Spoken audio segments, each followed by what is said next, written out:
Ghana, formerly known as the Gold Coast, is located along the west coast of Africa.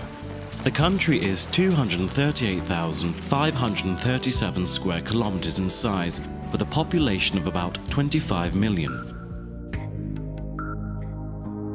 History has it that cocoa was first introduced in Ghana by the Dutch missionaries in the early 19th century, but it wasn't until Teta Kwashi, a native of Osu in Accra, traveled to Fernando Po, now Equatorial Guinea, and returned with a Melanado cocoa pod in 1879 that it began to spread. He established a farm in Akwiapim Mampong in the eastern region, from where enthusiastic farmers brought cocoa pods to plant, which resulted in the spread of cocoa to other parts of the region. Currently there are 6 cocoa growing areas, namely Ashanti, Brong Ahafo, Eastern, Volta, Central and Western regions. The commercialization of cocoa has seen the industry go through an interesting production trend of 36.3 tons in 1891 to a peak of 580,000 tons in 1964 to 1965. The 2 decades spanning from the mid-60s to the mid-80s saw output dropping to an all-time low figure of 158,886 tons in 1983 to 1984, which was just 9% of world production. Then the decade following the mid-80s saw a sturdy rise in production to 309,455 tons in 1994 to 1995. By 2004 to 2005, production had attained 599,318 tons, with Ghana hitting an all-time highest in its cocoa production history of 1,024,553 tons in 2010 to 2011.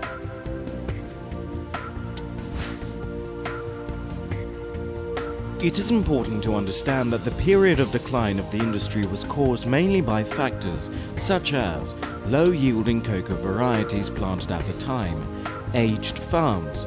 Many of the cocoa trees were coming to the end of their economic productive life. Diseases, mainly the black pod and the swollen shoot virus disease, CSSVD, an infestation of pests, particularly capsids, and the decline in soil fertility.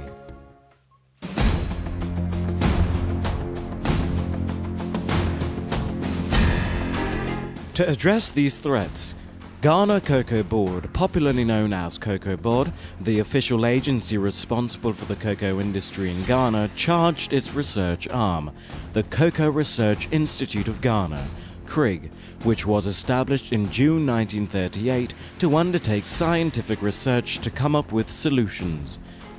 The institute, a center of excellence, pioneered works in areas such as disease and pest control, and also play a critical role in assisting COCOBOD in raising cocoa production, using specially developed nutrients and fertilizers. They also continually carry out research trials on shade tree selection and into various diseases affecting cocoa production.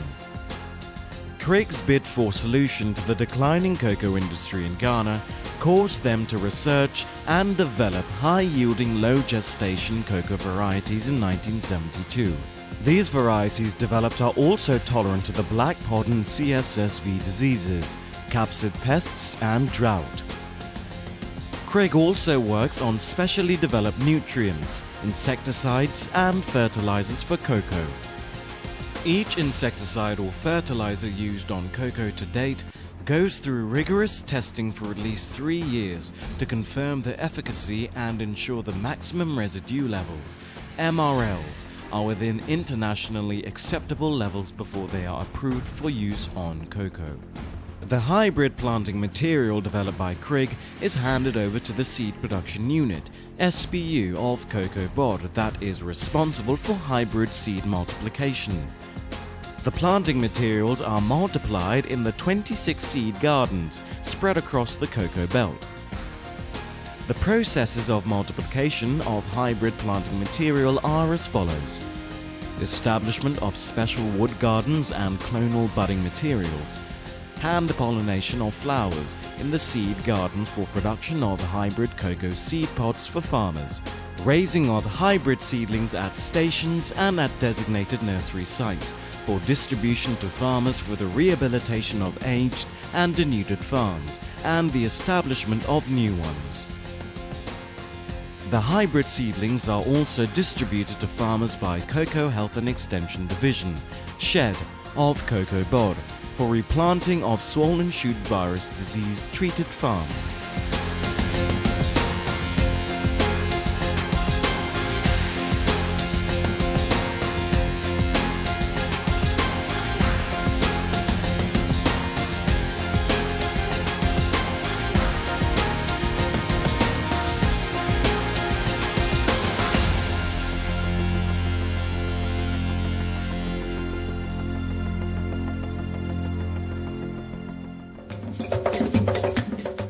Another area that COCOBOD is focusing is Good Agronomic Practices, GAP. SHED is the division responsible for the dissemination of the GAP to farmers.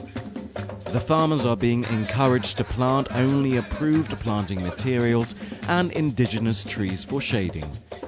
They are also advised to prune, remove mistletoes, maintain clean farms, apply the recommended fertilizers, and control pests and diseases. SHED is also responsible for the fertilizer distribution and the pest control program, otherwise called High-Tech and CODAPEC, respectively.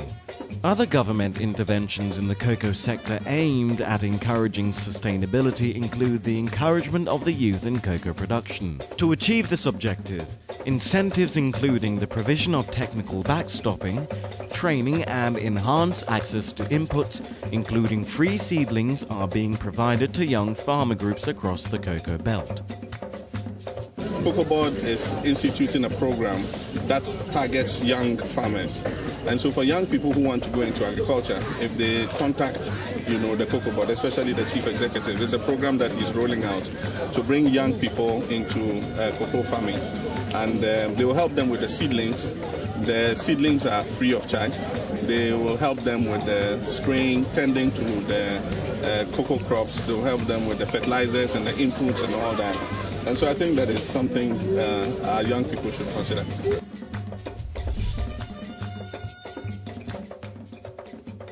Cocoa is a perennial tree crop of the humid tropics grown frequently under forest shade. A cocoa field has an economic life of some 25 to 30 years. In Ghana, cocoa is mostly grown on the extensive management systems by smallholders, doing an average of 2 hectares of the crop.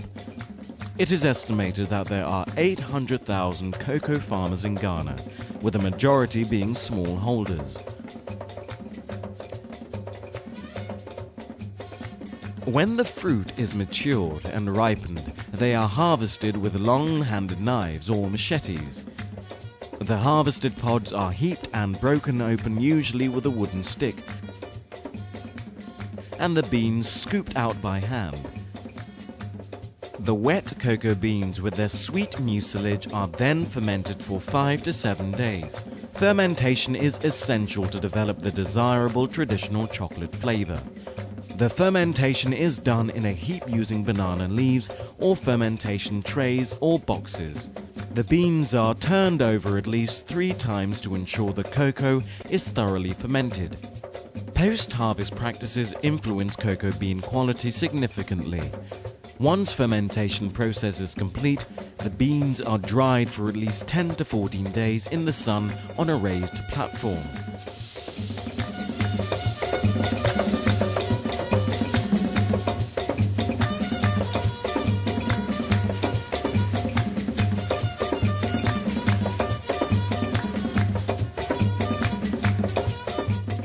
Post-harvest practices such as removing debris, black beans and broken beans, and careful storage will contribute to good quality cocoa beans leaving the farms. These processes add to the premium quality of the Ghanaian cocoa beans. The thoroughly dry beans are stored in jute bags and sold.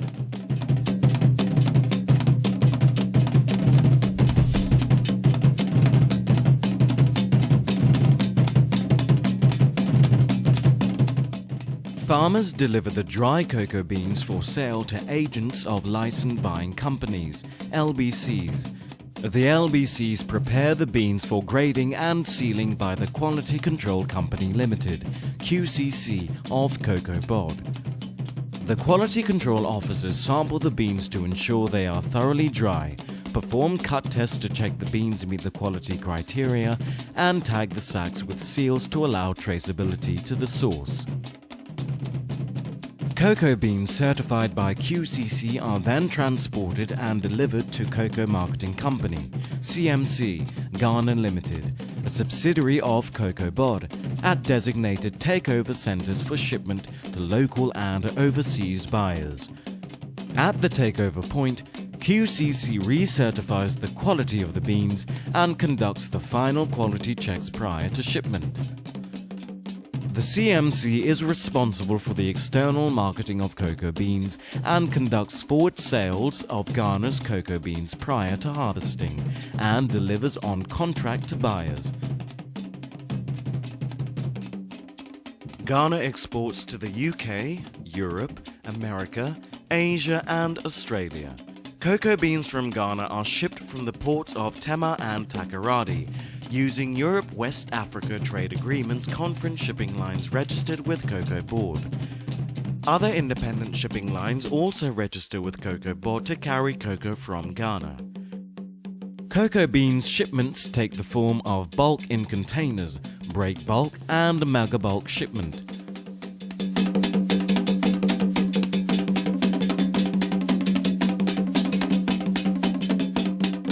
All cocoa sales contracts are regulated by the rules of Federation of Cocoa Commerce, FCC.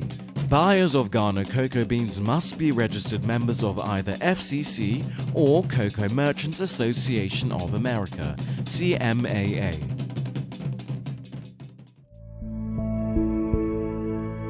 With change in consumer taste and requirements, the global cocoa market today has witnessed a new trend in specialized cocoa beans, leading to the emergence of traceability and certification systems.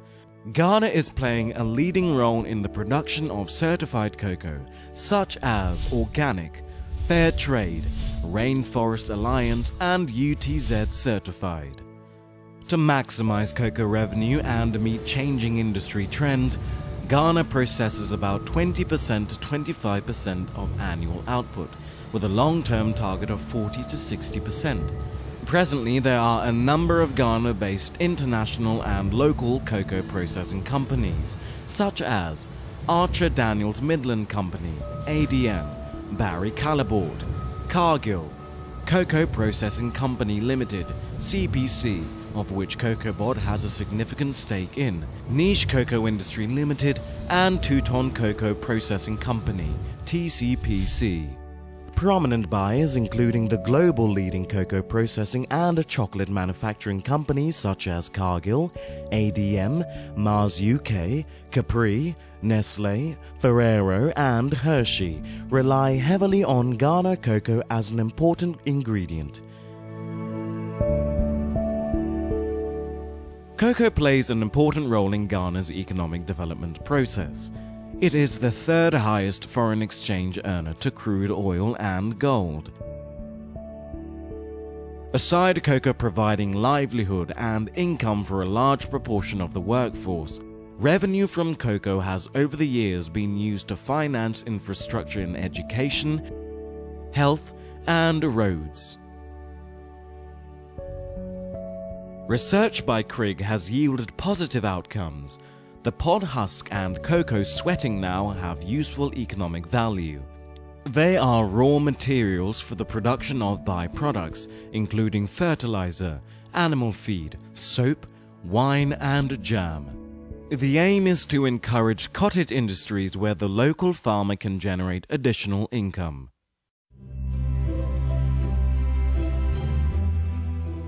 Ghana Cocoa Board finances the annual purchase of Ghana cocoa beans and undertakes subsidiary businesses by borrowing from a syndicate of leading local and international financial institutions.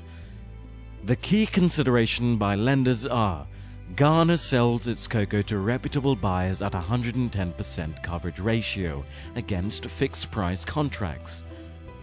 Ghana Cocoa Board has never defaulted on its debt obligation and achieves a 100% payment record due to its robust operating and financial performance and a strong outlook for the cocoa industry in Ghana. The facility has enjoyed an average 35% oversubscription consistently in the past 5 years. Presently, Cocoa Board's annual trade finance facility benefits from the financial capital markets. Averages are nearly $1 billion a year, making it one of the largest single syndicated financial facilities in sub-Sahara Africa.